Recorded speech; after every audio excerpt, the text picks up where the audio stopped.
This is Toby Hammerschlag interviewing Michael Levy on the 8th of August 2012 in Sydney, Australia. Please state your full name for this interview. Michael Joseph Levy. And your date of birth, please. 28th of November 1926. Both of those informations I've just given you are actually subject to variations. All right, let's hear the variation. Right, I was actually born on the 19th of November, Yes. 1926. And my father, being a bit of a battler at that time, he had been extremely rich before, but when I was born, and he delayed the registration. When he went to the registration office, because my mother was driving him mad, nagging him to register me, it must have been 6 weeks later, they asked him what date of birth. Now he knew that there would be a £10 fine. In 1926 was a hell of a lot of money. So he said to the bloke, what is the date that I should have been in? The chap said to my father, if he was born before the 28th of November, it's going to cost you £10. He said that's the very date he was born. Okay, you got that? Yes. So not only did he make me 9 days younger, he also changed me from a Scorpio to a Sagittarius with a click of a finger. That's the one aspect. The other thing I wanted to mention was my name is actually Joseph Mecha, M-E-C-H-E, Joseph Mecha Levy. I only found this out when I was, pardon? Is that on your birth certificate? On my birth certificate. I only found that out when I went to do my matric and they wanted my birth certificate. And I nearly So at matric you were already 17 when you discovered this? Yeah. I found out that my name wasn't Michael Joseph, as I'd always believed it to be. And my whole life I was known as Michael Joseph. So, and I also found out that I was my birthday was the 28th of November, and I was very, very distressed. What can you do? You know, you get accustomed to something for so many years. Even my bar mitzvah was worked on the date of my birth, just being the 19th of November. Anyhow, How did you find out about that story about your father? my mother told me. And she only told you when you were in matric? And when I you said, saw the Mom, birth what's going certificate?" on here, for God's sake? What's my name and what's my age? And she told me the story. She was going to register me late and would have cost her £10. I think I embellished it a bit by saying that's the very date he was born, but she knew, she told me that if I would have been born before the 28th of November, it would have cost him £10. So I just imagined that his reaction to that was the date he was born.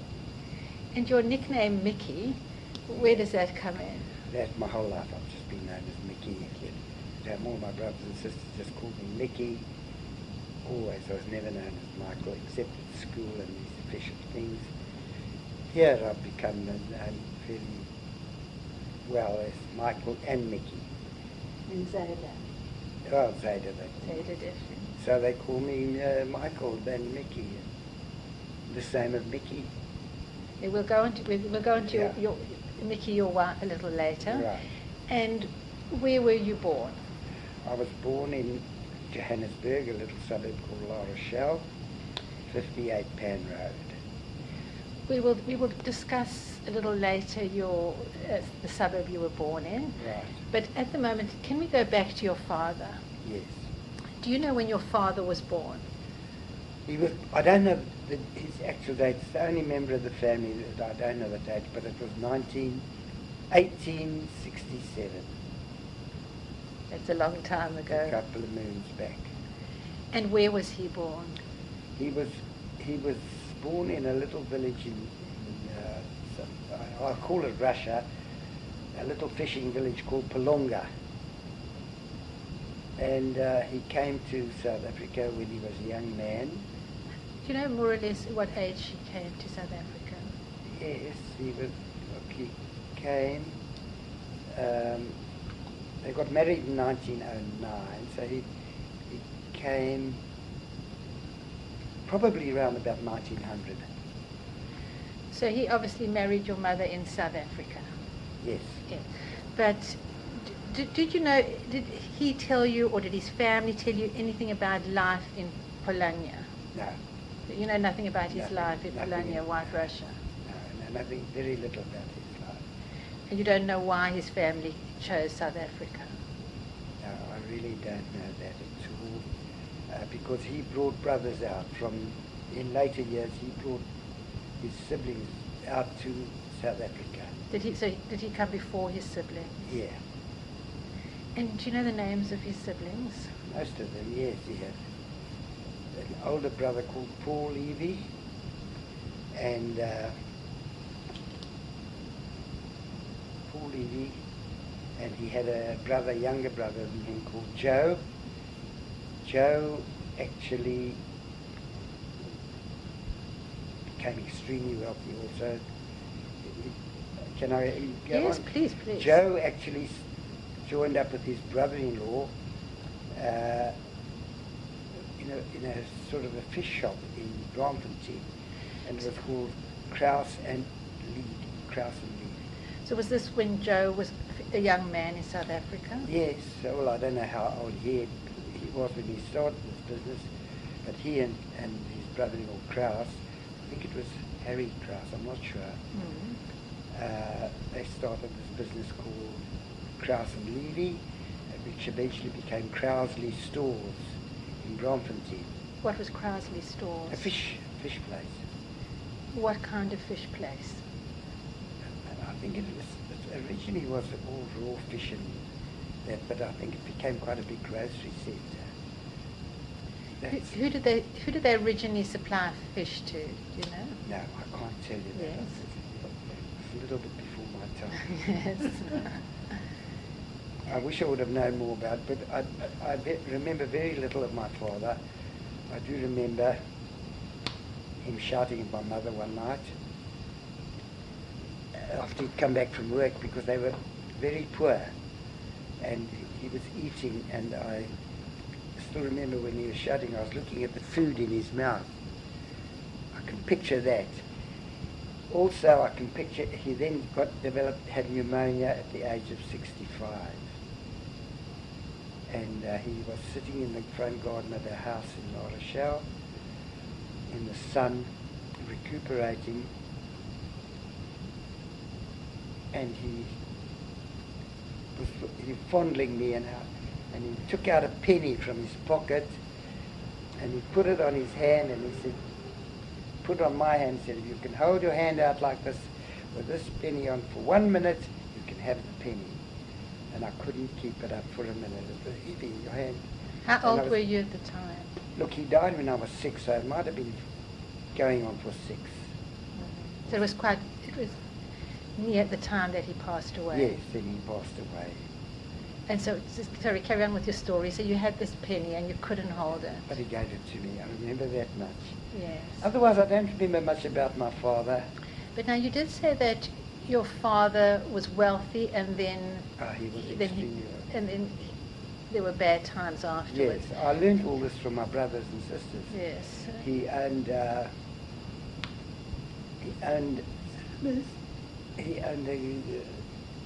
first of all, he owned a bottle shop, bottle store in those days. Yes. Which... Sorry, let me just interrupt you for a minute. Do you know what he did when he came to South Africa, or not? How did he make a living?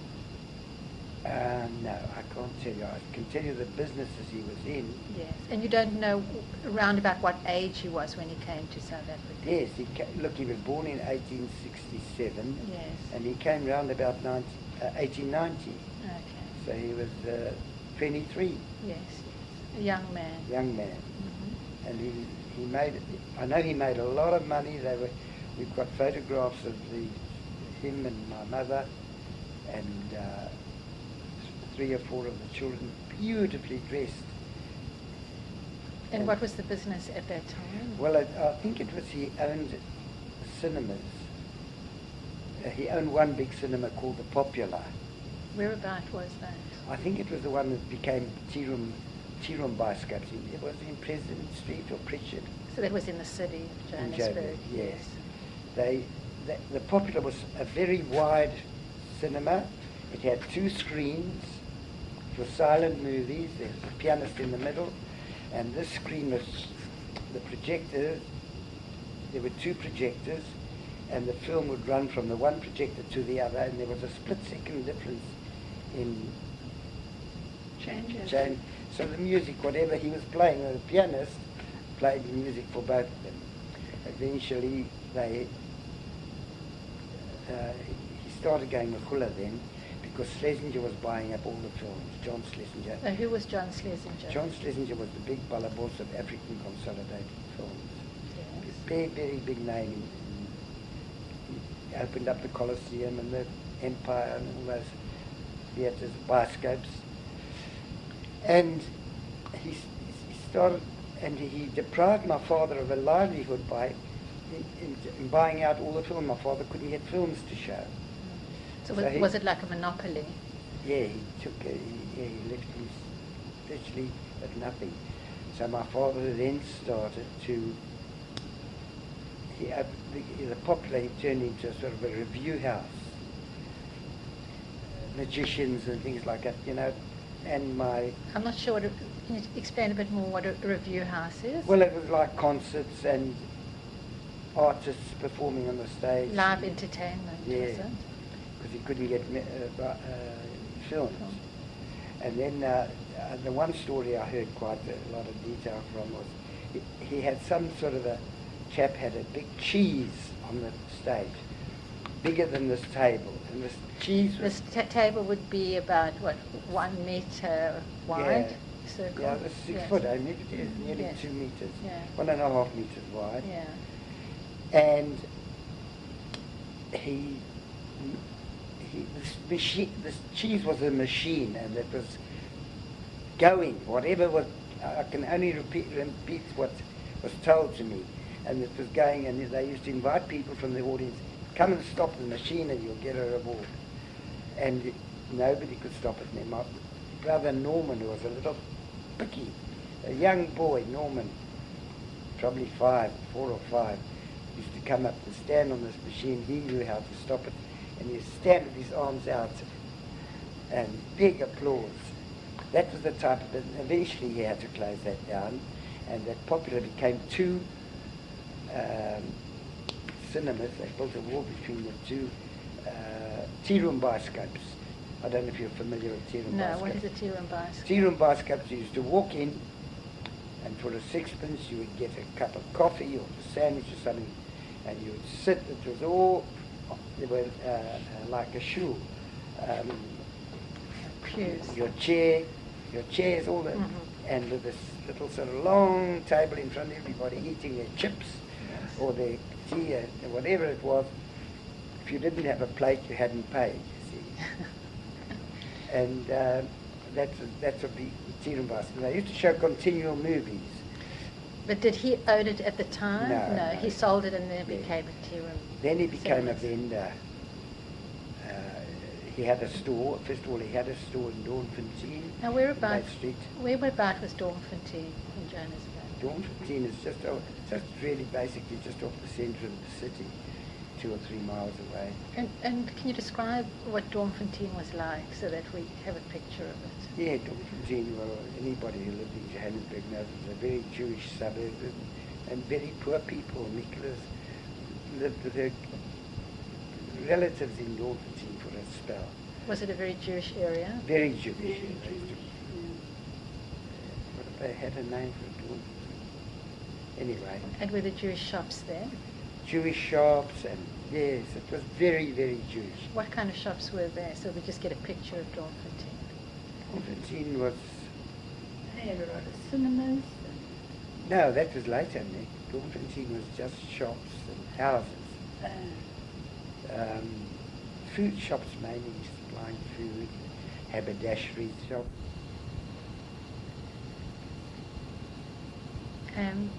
So, Mickey, we were just saying, so OK Bazaars Yes.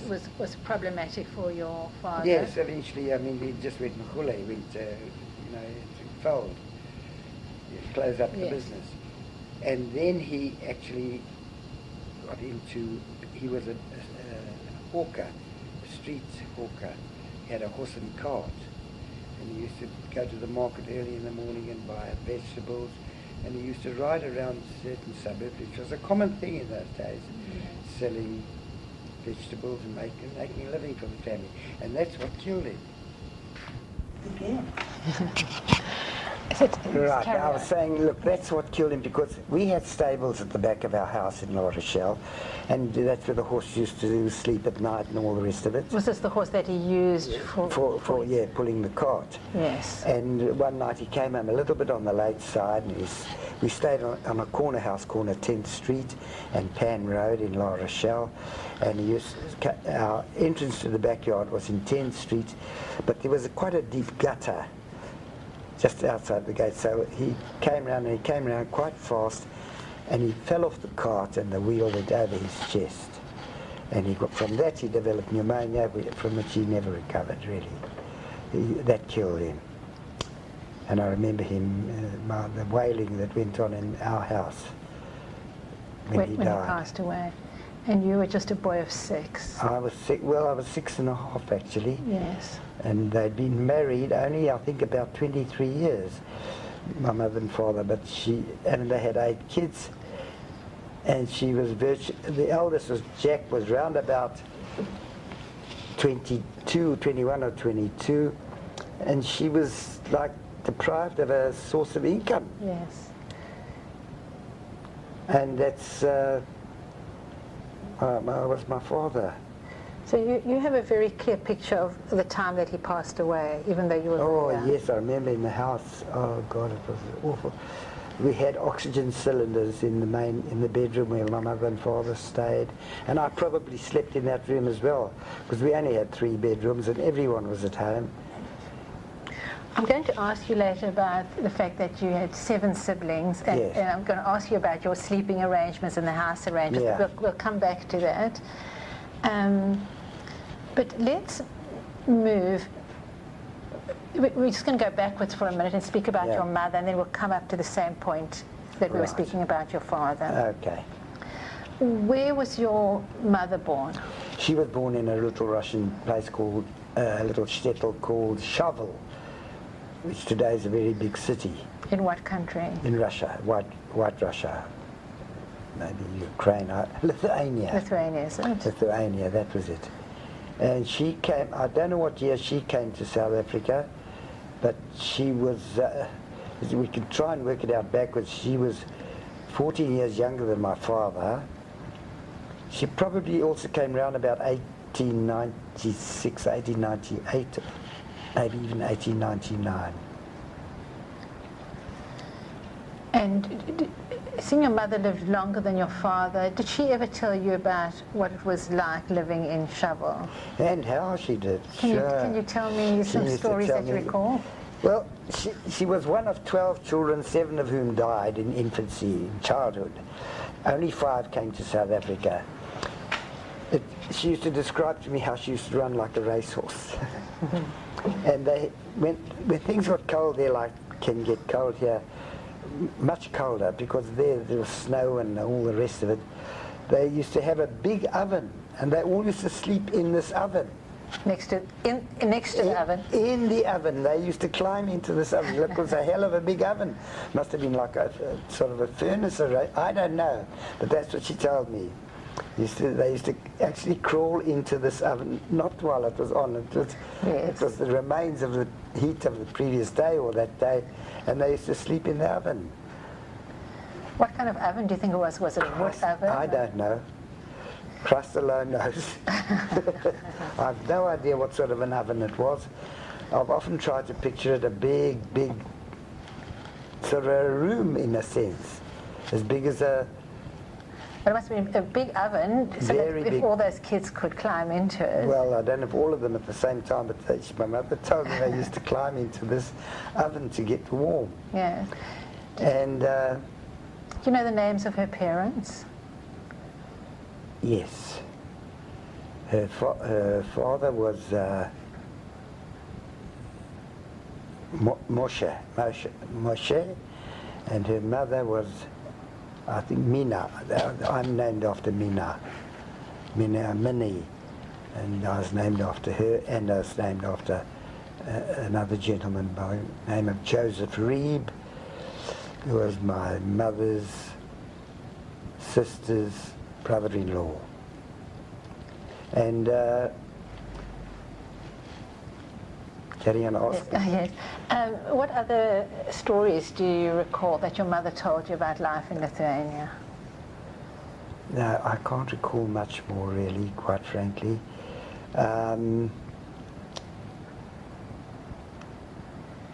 No, they used to go ice skating or something. Yes. But she was a young girl, and of course they were terrible, all the Cossacks. So it was a rough time, that's why they all left there. You know, there was always that danger of those bloody Cossacks. And do you know why your mother's family chose South Africa?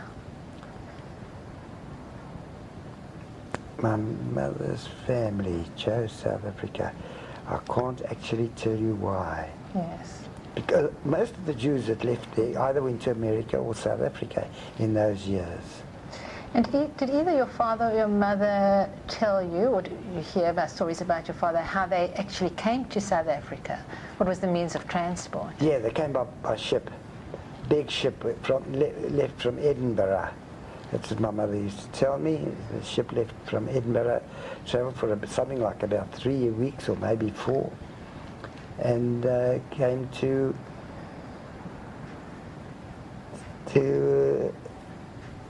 I think Cape Town. They landed in Cape Town, and then they came up by, must have been train, I don't know, to Johannesburg. I'm trying to think of a story she told me on the ship. Something seems to come back to me. No, I can't. Yeah, if you remember it afterwards, we can always come back to it if it comes back to you. Right. And do you know how your parents met by any chance? No, I've no idea how they met.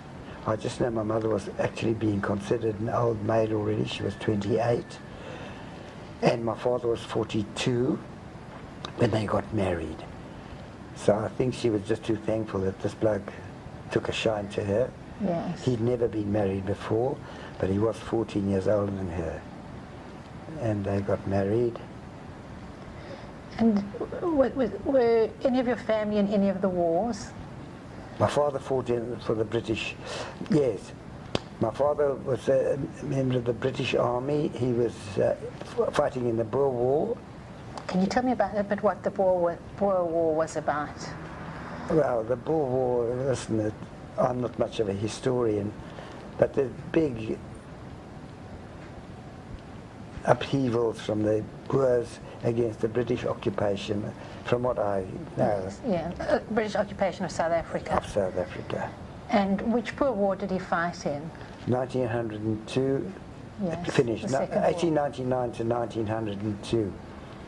And my mother's brother, a young man, younger than Uncle Norman Hotz, was fought or was attached to the South African army somehow or other. I don't know if he was actually fighting or a soldier or just a provider of something. What you telling me? But they belong in different sides. Yeah, they were on opposing sides, and they met up in So they were brothers, and they were on opposing brother-in-laws. And they were on opposing sides, and they met up one night somehow or other in Voltrust. Where was Voltrust? Voltrust was a town, town about 140 miles away from Joburg, and they had coffee together.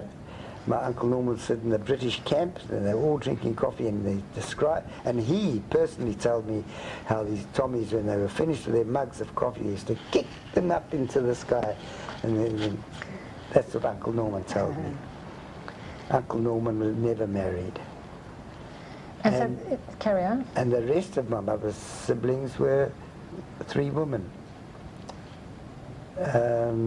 It was the only brother. She had a brother who died, a brother called Solly, who was older than Uncle Norman. Solly died in the flu epidemic of 1918, is it? When was the flu epidemic? 1923?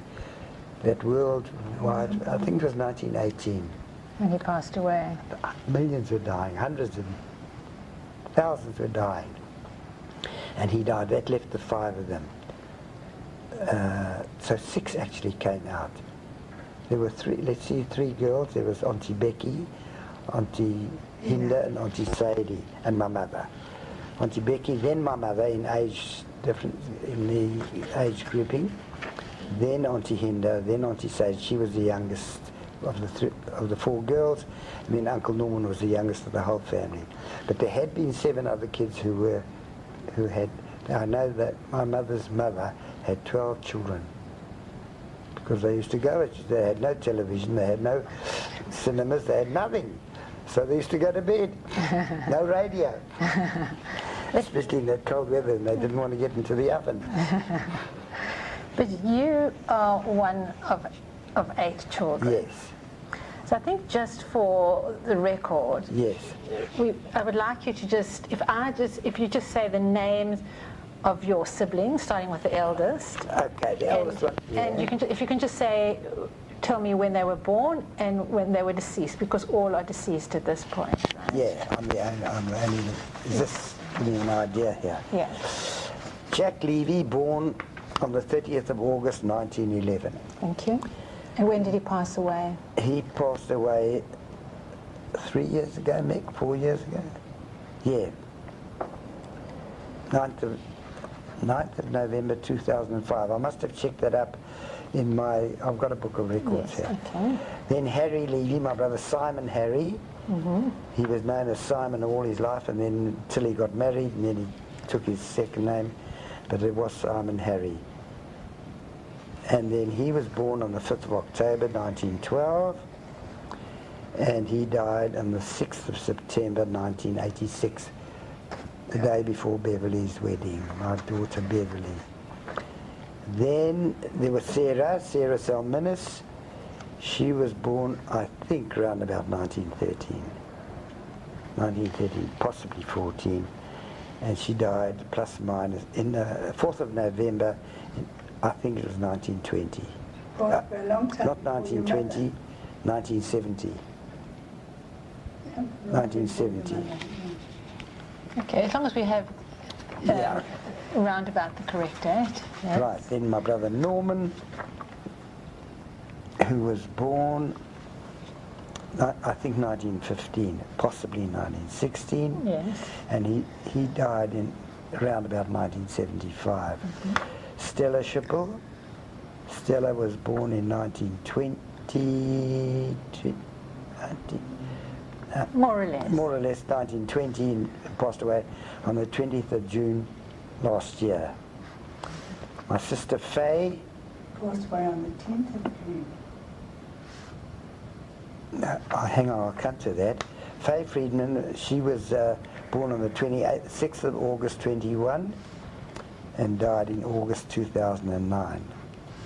And Maish, my brother Maish Levy, who was born on the 24th of June 1924, that's right, and passed away around about October 2000. There's a discrepancy here that I gave my sister Stella's death. Mickey seems to think it was the 10th of June. You see, my mother and father both died in June of their respective years. One was the 10th and one was the 20th. And I always remembered it up to a couple of years ago. So I suppose I'm Passed away the same day. as my mother, but I'm not sure if my mother died on the 10th or the 20th. Oh, I see. And that's what makes me realize I must be getting old. Well, you've produced all these dates, so I think that is absolutely fantastic. Okay, anyway. All right, so we've just got that on record now. Yes, now I can give you my mother's date of death and my father's. I haven't done those. All right, but we will come to that. Okay. I want to just talk about your very early years. So you have spoken about that beautiful memory you have of your father. Yeah. What is your earliest memory that you have? Well, as I described, being with my father with that penny Yes. and him shouting at my mother for some reason or another, I don't know what, and I was looking at I was a kid then, I might have been 4 or 5. Yes. And then I remember in our house in La Rochelle, we had a very, very happy home, a beautiful home, lovely. And various rooms. So let's talk about your house. But before we talk about the house, let's talk about the suburb of La Rochelle. Yeah. What kind of suburb was it? What socio-economic group did you live in? Low class. It was a low class suburb because Low class in what way? nobody had money. Yes. They were all battlers, what we call battlers. So what kind of jobs did people do in that area, these battlers? I don't know. I really don't know. There were a lot of these hawkers. Jaime Kaplan's father was a hawker. And some had little shop killers, little shops. And what did they say in La Rochelle? Did they? La Rochelle was like a little shtetl in the Hain. Were there a lot of Jews in La Rochelle? Quite a number of Jews in La Rochelle. So La Rochelle was a suburb. A suburb. Right? And how far was it from Johannesburg, from the city centre? I would say, look, it was in the southern suburbs of Johannesburg, probably 3 to 4 miles from the city centre. Okay. The main road into La Rochelle was called La Rochelle Road, and it used to go all the way right up and become Elof Street. So Elof Street was a main street in Johannesburg. Yes, it just waggled around and became Elof Street. And then in the suburb of La Rochelle, we had a fishmonger who was Jewish, Mr. Nottis, and we had Mr. Vinekur, who used to repair shoes. These are all Jewish blokes. Yes. And Mr. Lemmer, who was a tailor. And, God, who else? Mr. Traub, who had a little provision store on the corner from us, the same way as my father had in the old days in Dornfontein. And Mr. Weinberg, who had a provision shop also, and Mr. Engelberg, the butcher. We had them all. It was a little, like a Yiddish shtetl. Did La Rochelle have a shul, its own shul? Well, yes, originally it started in La Rochelle. La Rochelle was actually from a street called First Street down to 11th Street. And then there were 3 streets up. The bottom road was called Forest Road, and then there was Pan Road, and then there was Johannesburg Road, and then we got right to the top there, which was Turf Road. Right, now, what were we saying? What were we talking about? I said, did you have a shul there? Yes, now our original shul, which became quite a big shul in Rosettenville, was called... Was that close to La Rochelle? Yes, adjoining. That yes. was called the Southeastern Synagogue. Prior to that, it all initiated in 4th Street, La Rochelle. Or I should say originated, yes. 4th Street, La Rochelle. And then when it became, I don't know what happened, maybe the population increased or they found better premises. But it went, around about 1932, it moved into Prairie Street, Rosettenville. And that's mainly my main remembrance. But I do remember a little bit of that 4th Street shul. Tell me about I just remember a lot of boys and a lot of little girls. I can't give you any specific thing, but I remember even the girls who were there, their names. Believe it or not. Tell me some of their names. Well, no, I know it was the Lemmer girls from the tailor Lemmer, his daughters, but I can't. Bessie Lemmer. I can't remember the others. And then our life centered around the big shul, which wasn't terribly far away from the old shul, but it was in Rosettenville. And were you a shul-going family? Oh, look, I must say we were pretty secular. My mother and father came from good Yiddish homes in Russia or Lithuania. But as things got easier, maybe we went to shul, Rosh Hashanah and Yom Kippur, the big Jewish holidays. And in the early days, I know my father attended shul more regularly. He had a seat in shul, which I've sat in. I remember it well. Not as a child, in later years when I used to go to shul to say Yortzeit, Yes. with my brothers. All right, so now let's talk about your house. Can you walk me through your house so that I can get a picture of what your house was like? There were 8 children. So tell me where Right, did so you... our house was on the corner of 10th Street and Pan Road in La Rochelle. It was not the run-of-the-mill house, it was a big, beautiful house. It had a veranda going right from the front all the way around to a side entrance on the veranda, double doors, big front door, and it went around what we called the sitting room. So when you walked in the front door, you came into an entrance hall, on the right of which was my mother's and father's bedroom, on the left of which was the sitting room. My brother Jack made the most magnificent chandelier for that sitting room, which was there all the years till the day we sold the house. Did you say he made a chandelier? He was extremely competent with his hands. Now Jack was 15 years older than you. Yes. And he was so gifted with his hands. All these mezuzahs you see here, he made them. And what did the chandelier look like? It was I'm trying to think, a 5-piece chandelier. It was I don't know what was holding it up, but there were 5 branches, and each one had a cup-like. I remember watching him bake it, Stru's got a cup-like thing with the globe in the middle, glass, and there was little panels of glass, 4 or 5 in each arrangement that he'd made. There was one we always boasted about that beautiful chandelier he made. And what did you do in the living room? We did very little there because it was a room for like guests and specials. Okay. From the entrance hall there was a long passage leading right up all the length of the house. On the right was the bedroom that the girls used to live in, 3 girls. They all shared a bedroom? Yes, Sarah, Stella and Faye. Did they have bunk beds or single beds? We had proper beds. Yes. And then on the left of that was an enormous dining room with a big, big table and paintings between the ceiling and the railing. There were paintings done by a fellow called Mr. Blackburn. And he painted these paintings of... He wasn't the greatest artist in the world, because we all remember the rabbit's ears. We used to talk about So what kind of paintings? What did he paint? It was like scenic stuff. Yes. And why do you call them rabbit's ears? Yeah, they were little bunnies. They were supposed to be little bunnies, and their ears were bigger than the bunnies. Big rabbit's ears, I remember. And that room had the double doors going out onto that veranda that I told you about. Yes. Then again, walking along the passage, but further south, it was a north face. No, it was going further east. The house was a west-facing house. Yes.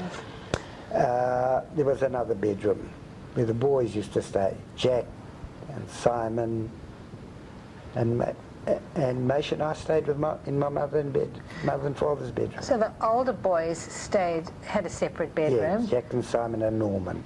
And then the younger boys slept in the same room as your parents. Yeah, we were kids. Yeah. Did you have beds in the room, or? Yes, we had beds, and we used to go to sleep at night. In winter, we didn't have hot water bottles. My sisters used to take from our kitchen the plates off the stove. We had a coal stove. Yes. Wrap it up in newspaper and put it in the bed. That was our hot water bottle. And that kept you warm. Yeah.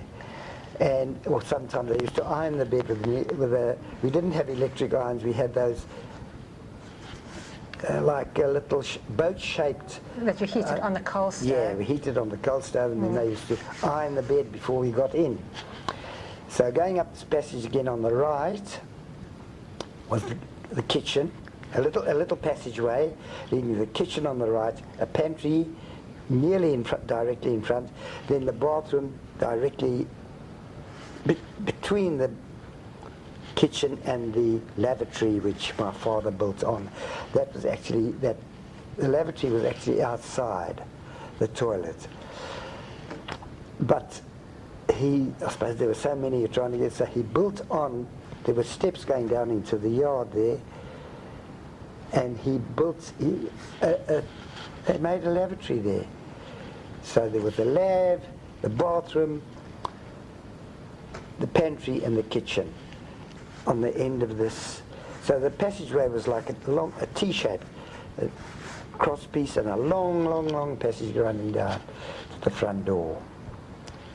And because there were so many people in the house, were there often queues for the bathroom? I don't remember. You don't remember? But I do remember this, that if I sat in the toilet too long, somebody wanted to come in, they gave a big bang on the door.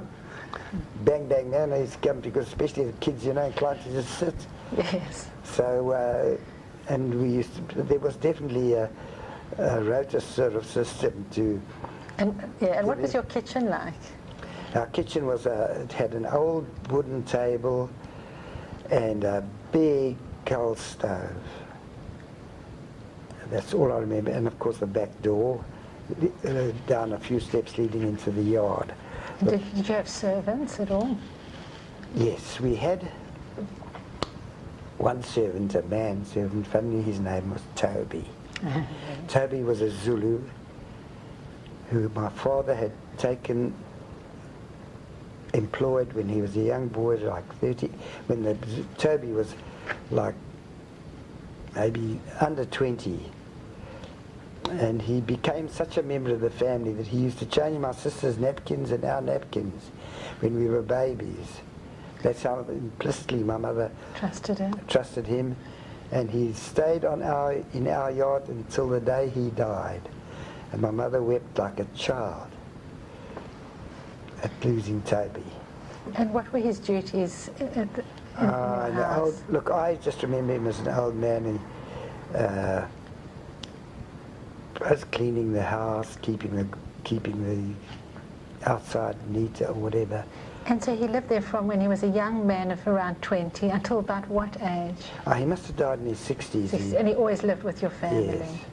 I remember going into his room in the back there, Toby's room. Can you describe his room? Because that was really interesting. Very proper African type room, just high beds, 3 or 4 bricks under each leg. Yes. And who did the cooking in your house? I mean, there was a lot of people to feed. Yeah, no. Are we talking when you were up until about 6-year-old, before your dad passed away? Pardon me. I think all my cooking was always done by my mother. Yeah. She was a pretty good chef. She used to make all these gerichten, and she used to make, and whenever she had a chance, she would make big boards of ingelach and pletzlach and things like that for Yontif, and they were there. With a lot of traditional Jewish foods. Yes, proper Jewish food, delicacies. Yeah. Yes, yes. All right.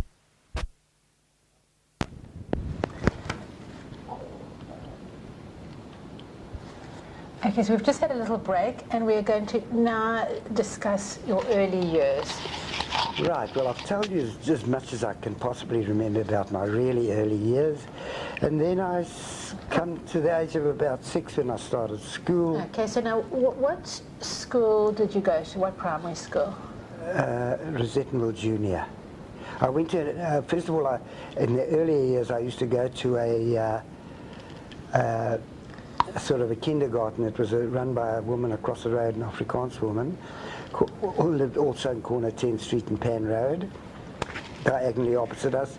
She used to teach us the cat sat on the mat. And I learned to read before I even went to school. Did she actually teach you reading, or did you just pick it up? No, she used to teach us the cat sat on the mat. I remember that so well. So you're 85 years old and you still remember your preschool? Yes, I remember the same. Her name was Mrs. Meyer. She was an Afrikaans woman from German stock.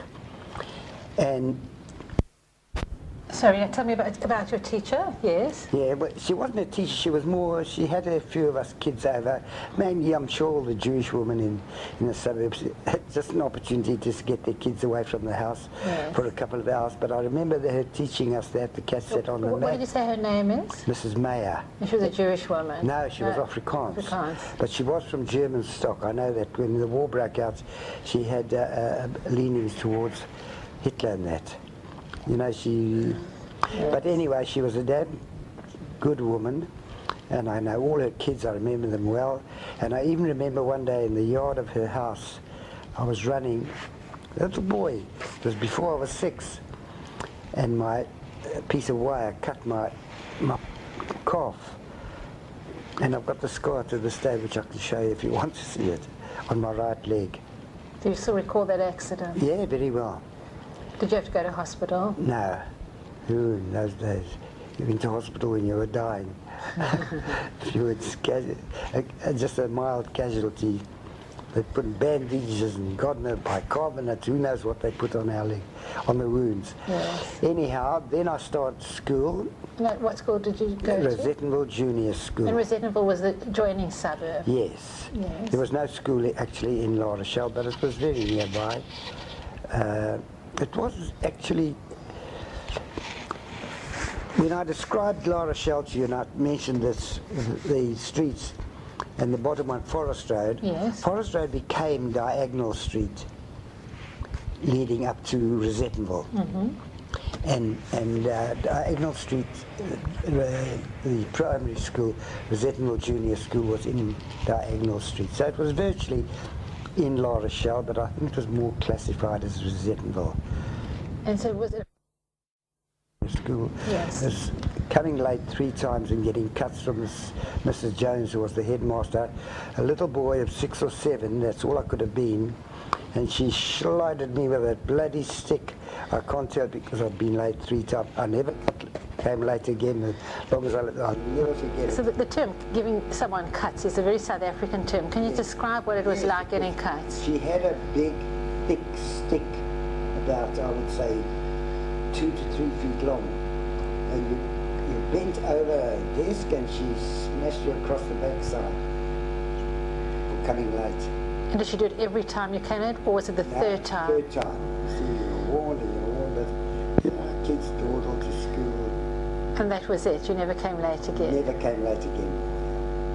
But when she gave cuts to my brother Maish, he was a Wilder, my brother Yes, Maish. yes. I've got to throw this in. Yeah, please do. Yeah, he grabbed her stick and he smashed it over his knee. Little boy, he must have been 9 or 10, broke her stick right in half.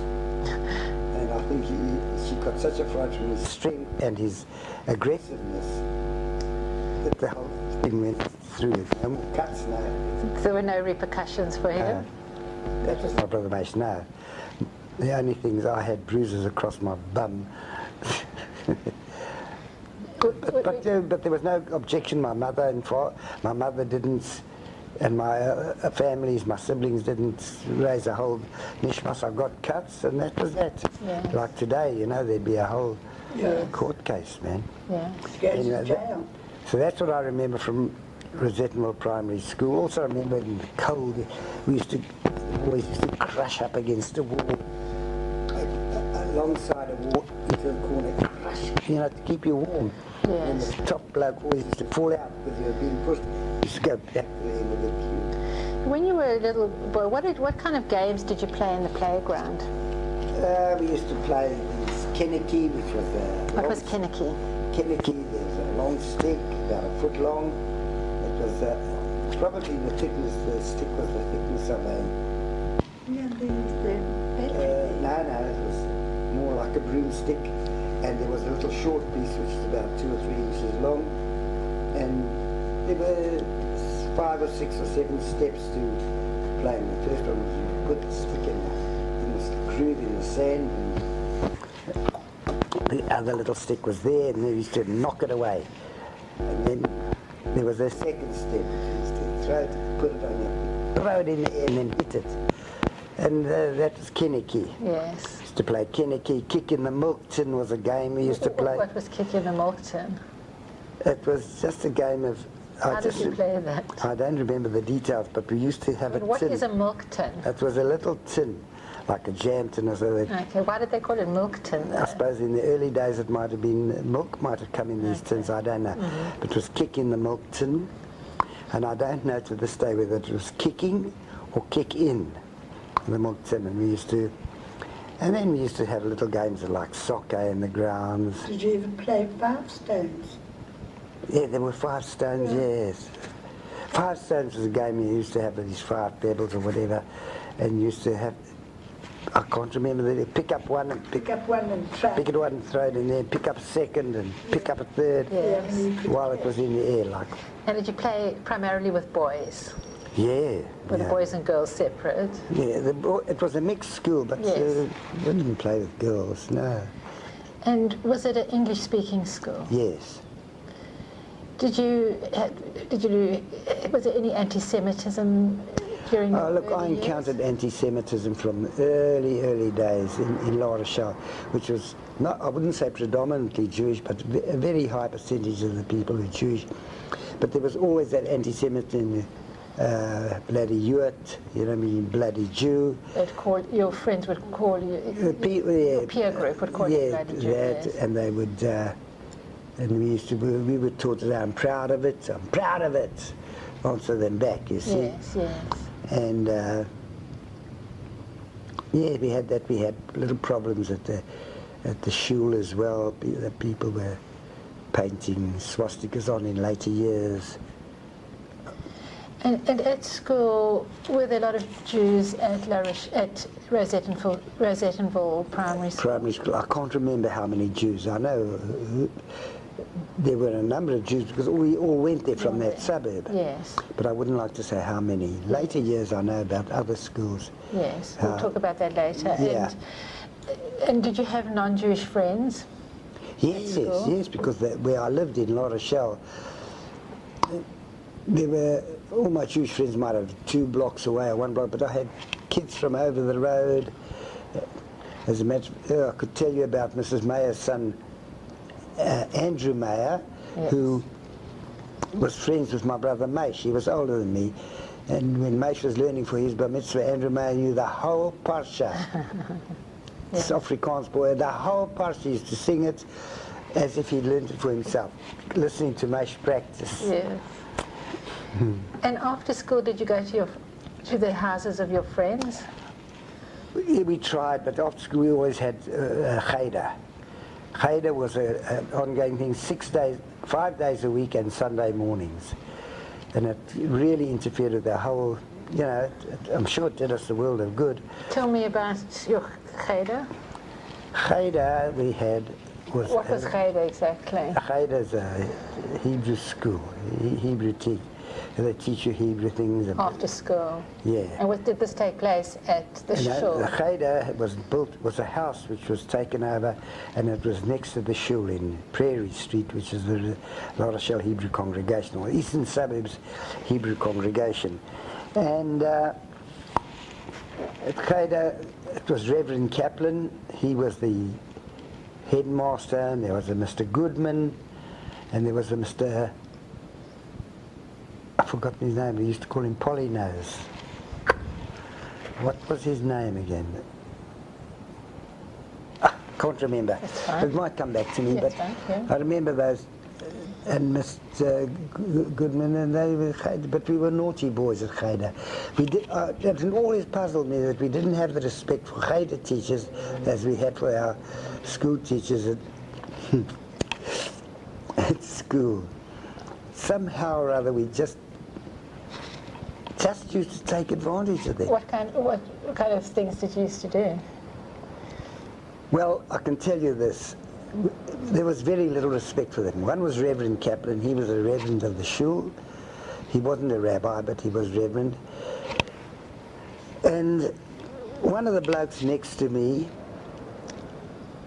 one day he must have asked to leave the room, and the rabbi said, or whoever was in charge, Mr. Goodman, it can't worry me about this Polynose's name.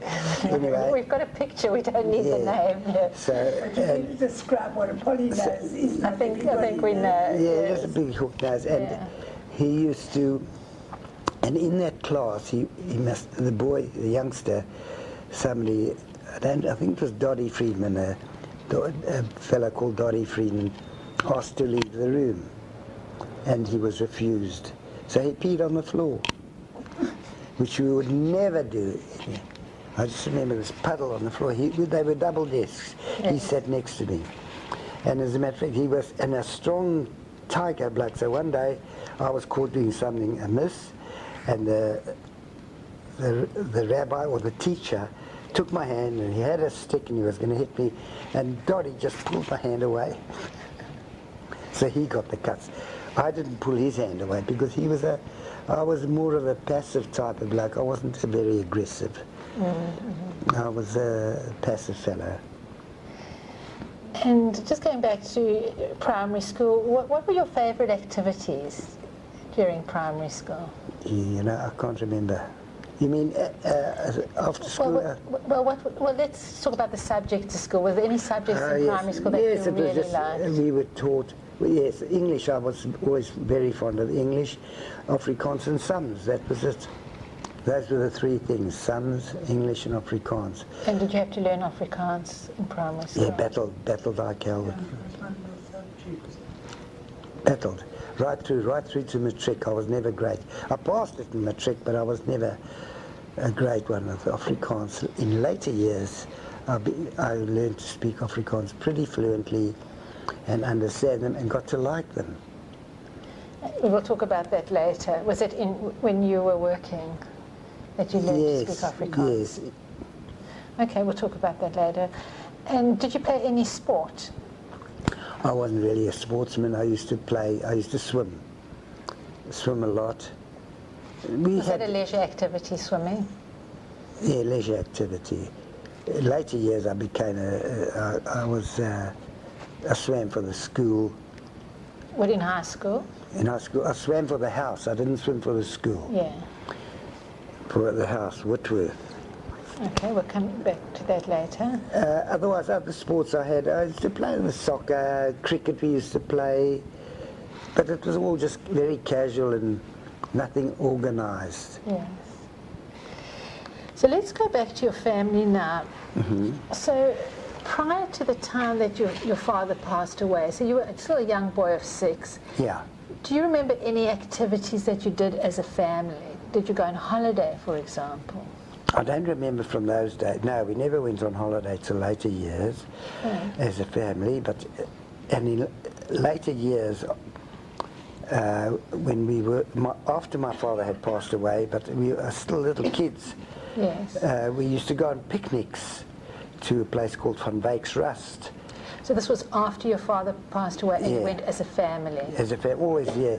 And did that include your elder siblings? Yeah, they brought home the car, or had the car, and we used to take everything. And I remember one picnic we went to there, and my mother forgot to take the kettle. So we had to borrow from other picnickers a kettle. Can you describe your picnics to me? Oh, they were so lovely. I mean, firstly, how were you all transported? Because look, we had one car, and it would be 3 in front and 3 at the back. Now, the 3 in front would be Jack and Simon and Norman. Norman was a bit of a drifter, but Norman and the girls, Sarah, Stella and Faye. And Maish and I used to fit in. They were big cars, you know. It was like a big lounge suite at the back and a big lounge suite in front. 3 sat in comfort on both seats. So we used to go as well. In the whole there was no safety belts, I take it? No safety belts, And nothing. who drove the car? Jack or Simon. And we used to sing. So Jack was your elder brother? Yeah. Yes. And then they used to sing. And Simon was your second eldest brother? Yeah, he used to be the one to bring home a car. He worked as a no, he didn't have a garage then. He was as a motor mechanic, and he used to get cars from the firm, probably customers' cars. Who knows? So he didn't own a car. He just not at that stage. Jack got a car, his first car, in about 1935 or 34, a little Ford. But in those days, the cars never had buckets. No, there was no. One big seat, one big bench seat. Yeah. So you'd all just pile into the car? Pile into the car, and with all the food that my mother brought for the picnic, and cakes and tea and beer kettles and Christ knows what. And we used to sing. They used to sing songs, and I remember the songs to this day. Can you tell me what you used to sing? You could even sing it if you want to. No, I don't want to start singing now, but the one was, look, you will remember Vienna, nights that were happy and nights that were gay, all joined in singing a sweet melody. When the race is run, never was lost or won.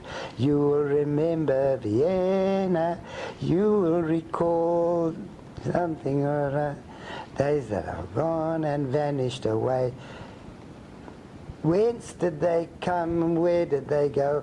Vienna will never let you know. Now, the whole family used to sing these songs.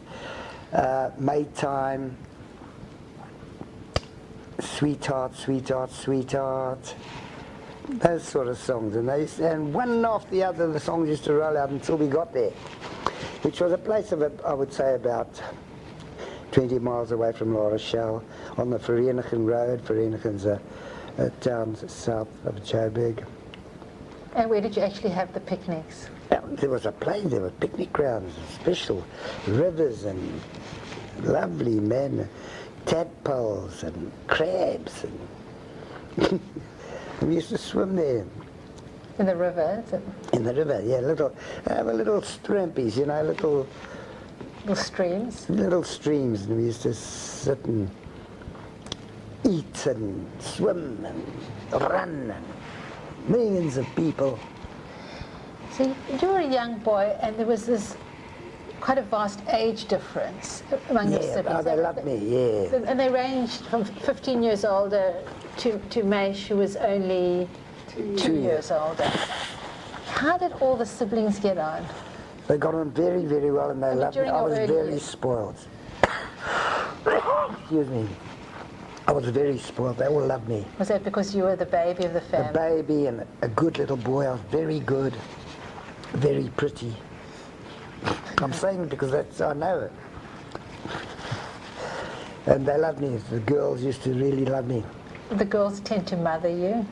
Yes. Yes, I would say so. And the boys also, I got on very well with all my brothers. My sister Faye, who had, as a very young girl, she'd had rheumatic fever, and she'd developed what they call synvitis dance. What is that? It's a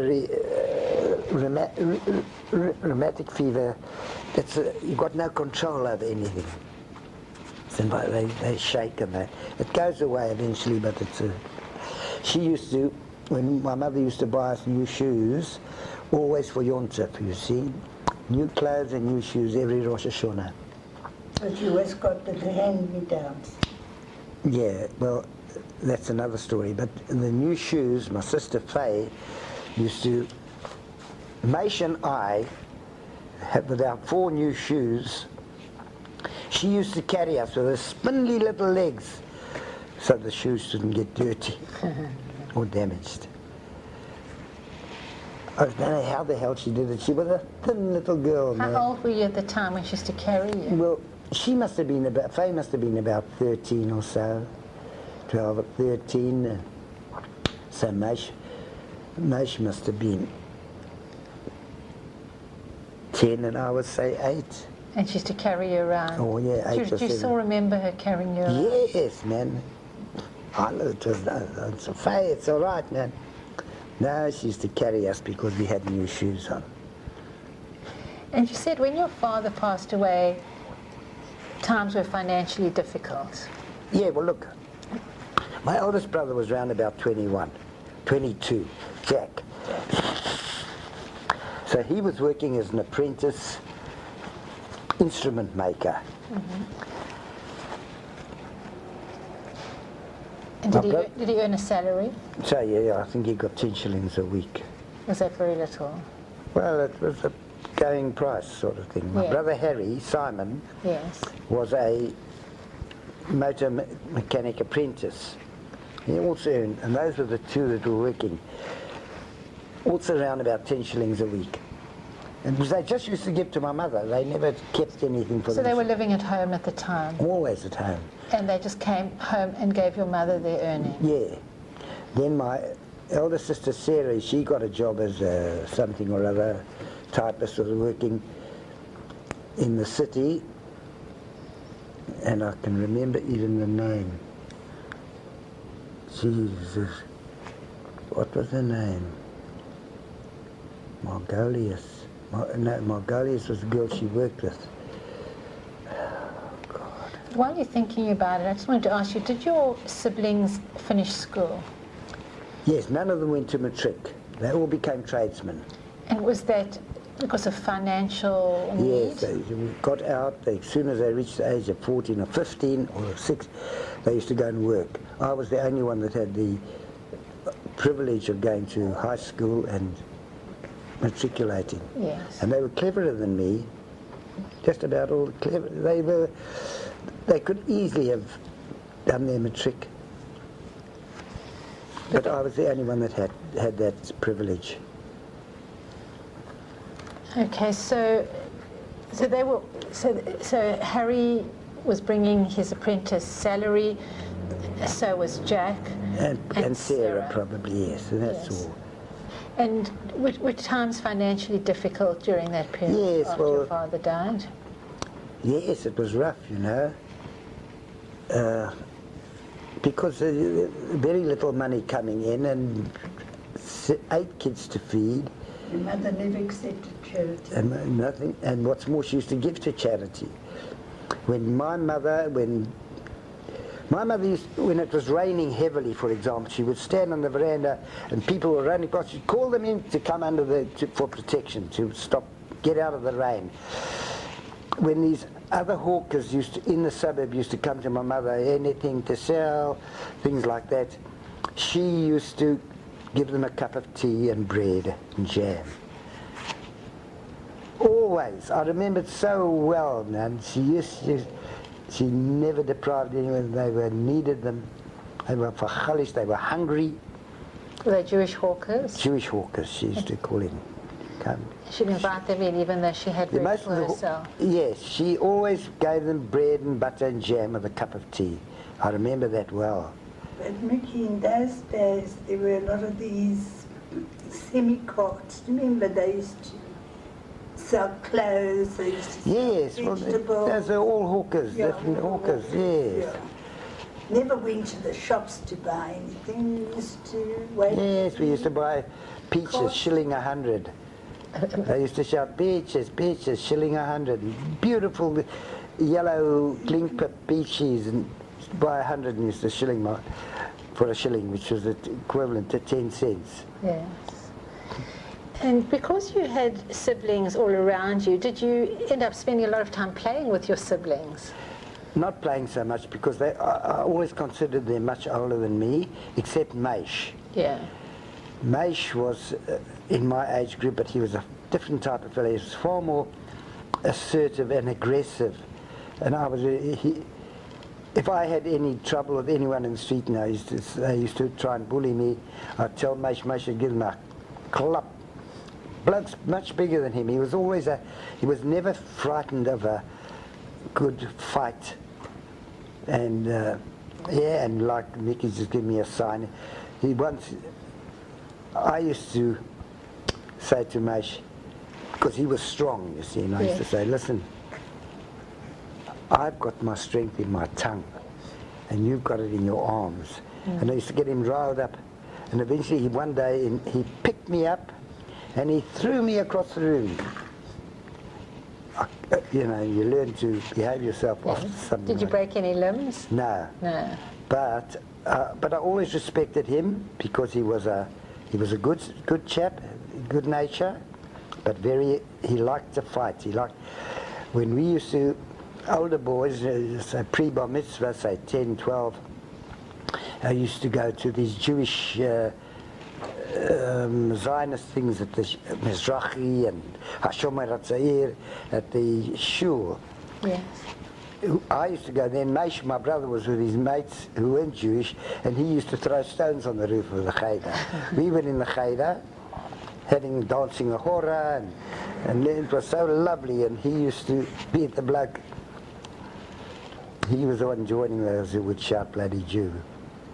Okay. So during primary school, Yeah. you've told me what three of your siblings did, but now you've got your Sisters. well, you've got Norman. Now what? Norman became was 10 years older than you. He became an apprentice welder. They were all tradesmen, the boys, except me. And then my sister Stella, he was a very good welder. We used to always boast that he could weld. People who used to boast that they could weld silver paper together. And we used to boast that Norman could weld tissue paper together. And then Stella, she worked in a chemist shop, and there was an associated, this chemist shop had an associated chemist manufacturing, like Pond's face cream, but it wasn't Pond's, it was called Butone. What do people use it for? They smeared the cold cream on their face and the vanishing cream, and was it for the black population? No, white girl, everything. I remember my sister-in-law, Hilda, doing smearing the stuff on Pond's cream. Anyway, so she worked there, and so she also worked for this firm. It was called Crowden Medicines, and she used to. And Targovsky was the boss. Targovsky owned the chemist shop, so she worked in the chemist, and she worked at Crowden's as well as Faye, my sister Faye, in later years. But Maish was only 2 years older than you, Yes. so he was in the same age bracket. Maish, yeah, he left school the moment he could. I think he was 14 or 15. And went into the motor trade to learn mechanic, to become a mechanic. And he was brilliant at it, he really was. We were going down to Durban in 1940. The whole family in that same car, Jack's, Yes. that big Plymouth, 6 of us. Only 6 that time. It was Jack, Sarah, my mother, Jack, Sarah, Faye, Maish and I. Stella and Norman stayed behind. And on the way there, between Moy River and Nottingham Road, it was all sand road, big sand road, wide. We got stuck, something happened. And there was a problem with the petrol intake from the tank to the engine. And Maish was just a little apprentice. We were stuck for a few hours there. He cut off a rubber tube. The windscreen wipers in those days weren't electric. They were worked on a vacuum tank, air, compressed air, and very slow. One wipe, the other wipe. And he took this pipe from the vacuum tank to the wipers, cut it off, and he assembled it into that fuel line from the tank to the pit, and we got going. That was our first trip down to Durban in 1940. That was the first time I saw the sea. March 1940, and if you want to know the date, that I remember, because it was the 20th of March. And what was the significance of that? You just remembered? I just remembered it because we had to be back at school around about the 1st of April.